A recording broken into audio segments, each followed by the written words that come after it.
మరి కాసేపట్లో ఆదిలాబాద్ జిల్లాకి సీఎం రేవంత్ రెడ్డి చేరుకోబోతున్నారు.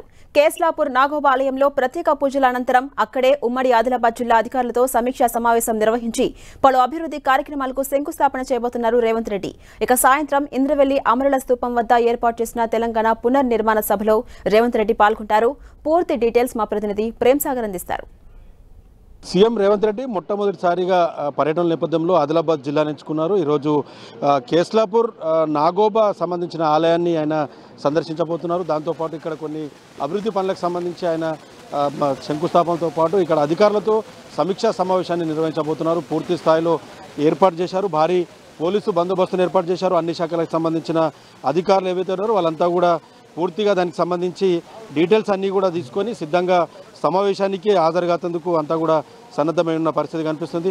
ఈరోజు తొలిసారిగా ఆయన ఆదిలాబాద్ జిల్లాకు రాబోతున్న నేపథ్యంలో భారీ ఎత్తున గౌరవ వందనం స్వీకరించేందుకు గౌరవ వందనం ఇచ్చేందుకు పోలీస్ శాఖ కూడా సన్నద్ధమైంది. చూడొచ్చు, గతంలో ముఖ్యమంత్రులకు కొంత గౌరవ వందనకు సంబంధించిన ఏర్పాట్లు ఉండేవి. కానీ ఈసారి కొంత పెద్ద ఎత్తున ముఖ్యమంత్రి రేవంత్ రెడ్డి తొలి పర్యటన సీఎంగా కాబట్టి అయినా జిల్లాలకు సంబంధించి భారీగా గౌరవ వందనంతో పాటు వివిధ శాఖలకు సంబంధించి కూడా చాలా ఏర్పాట్లు చేసిన పరిస్థితి ప్రస్తుతం మనతో కనిపిస్తుంది. సో ఈరోజు చాలా అభివృద్ధి కార్యక్రమాలకు రేవంత్ రెడ్డి శంకుస్థాపన చేయబోతున్నారు. 5 కోట్ల రూపాయలతో నాగోబా దేవాలయానికి సంబంధించిన గోపురం ఇతర పనుల అభివృద్ధి పనులకు శంకుస్థాపన చేయబోతున్నారు. దాంతోపాటు ఆలయ ప్రెమిసెస్లో కొన్ని పాత డిమాండ్స్ ఉన్నాయి. వాటన్నిటికీ 6 కోట్ల రూపాయలు కేటాయించి వాటితో కొంత జాతర నిర్వహణ కావచ్చు, మిగతా వాటిపైన నిధులు కేటాయించిన పరిస్థితి కనిపిస్తుంది. దాంతో మరోవైపు ఈ సహాయక సంఘాలు, మహిళా సంఘాలకు సంబంధించి వారితో కూడా సమావేశాన్ని ఏర్పాటు చేయబోతున్నారు.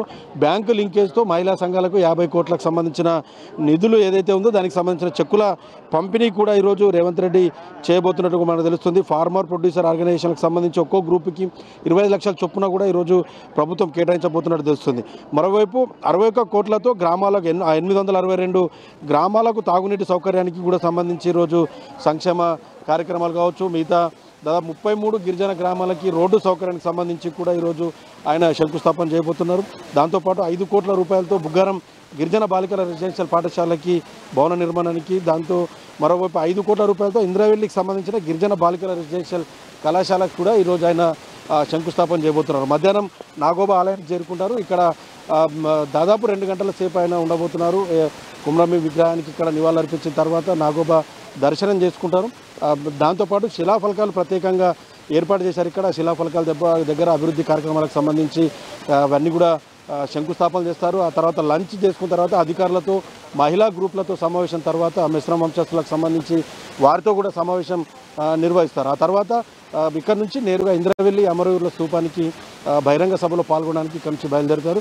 సో రేవంత్ రెడ్డి తొలి పర్యటన కాబట్టి కొంత ఆదివాసీకి సంబంధించిన నాయకులు కావచ్చు, ఆదివాసీ హక్కుల పోరాట సమితి, తుడుం దెబ్బకు సంబంధించి కొన్ని డిమాండ్లు ప్రభుత్వం ముందు పెట్టారు. చాలా ఏళ్లుగా 5-6 డిమాండ్లు ప్రధానమైనవి పెండింగ్లో ఉన్న పరిస్థితి. లంబాడాలను ఎస్టీ జాబితాల నుంచి తొలగించాలి. గత ప్రభుత్వం 11 కులాలని ఎస్టీ జాబితాలో చేరుస్తూ అసెంబ్లీ తీర్మానం చేసింది, దాన్ని రద్దు చేయాలని. దాంతోపాటు ఒక ఏజెన్సీలో మెగా డిఎస్సీని నిర్వహించాలని చెప్పేసి 170 పీసా చట్టాన్ని పకడ్బందీగా అమలు చేయాలని పలు అంశాలని డిమాండ్ చేస్తున్న పరిస్థితి. మరోవైపు కాంగ్రెస్ పార్టీ పార్లమెంట్ సంబంధించిన ఎన్నికల శంకరావాన్ని కూడా ఆదిలాబాద్ నుంచే ఇంద్రవెల్లి నుంచి పూరించబోతోంది. సో ఇంద్రవెల్లి కొంత సెంటిమెంట్గా కాంగ్రెస్ పార్టీ కావచ్చు రేవంత్ రెడ్డికి మారిన నేపథ్యంలో గతంలో 3 ముఖ్యమంత్రులు, ఎన్టీఆర్ కావచ్చు, చంద్రబాబు కావచ్చు, రాజశేఖర రెడ్డి లాంటి 3 ముఖ్యమంత్రులు కూడా నాగోబా దర్శనం చేసుకున్న తర్వాత ఇంద్రవెల్లిని సెంటిమెంట్గా, నాగోబా క్షేత్రాన్ని సెంటిమెంట్గా ఇక్కడ నుంచి శంకరావాలు పూరించిన పరిస్థితి. సో రేవంత్ రెడ్డి కూడా దాన్ని కంటిన్యూ చేస్తున్నారు. ఆయనకు సంబంధించి కూడా పీసీసీ చీఫ్ కంటే ముందు ఆయన ఒకసారి వచ్చారు, ఆ తర్వాత పీసీసీ చీఫ్ హోదాలో వచ్చారు, మళ్ళీ ఇప్పుడు ముఖ్యమంత్రి హోదాలో ఆయన ఇక్కడికి రాబోతున్న నేపథ్యంలో కొంత సెంటిమెంట్ వర్కౌట్ అవుతుందన్న దానిపైన కూడా ఆయన ముందుకెళ్తున్నారు. సో ఇక్కడ నుంచే పార్లమెంట్ ఎన్నికలకు సంబంధించి కూడా శంకరావాన్ని ఆయన పూరించబోతున్నారు. కాంగ్రెస్ పార్టీకి సంబంధించి ఎలాంటి హామీలు ఇవ్వబోతున్నారు, మొదటి టూరు ముఖ్యమంత్రి అయిన తర్వాత అదటు ఆదిలాబాద్ మారుమూల ప్రాంతానికి సంబంధించిన జిల్లాకు వచ్చారు కాబట్టి ఎలాంటి హామీలు ఇవ్వబోతున్నారన్న దానిపైన మాత్రం సర్వత్రా కొంత జిల్లా వాసులు అయితే ఇంట్రెస్ట్గా ఎదురు చూస్తున్న పరిస్థితి. సో ఓవరాల్గా మరి కాసేపట్లోనే సీఎం రేవంత్ రెడ్డి కేస్లాపూర్ నాగోబా ఆలయానికి చేరుకుంటారు. అనంతరం సాయంత్రం ఇంద్రవెల్లి అమరుల స్తూపం వద్ద జరిగే బహిరంగ సభలో ముఖ్యమంత్రి పాల్గొనబోతున్నారు. కెమెరా పర్సన్ చందుతో ప్రేమ్సాగర్, 10 టీవీ, నాగోబా క్షేత్రం.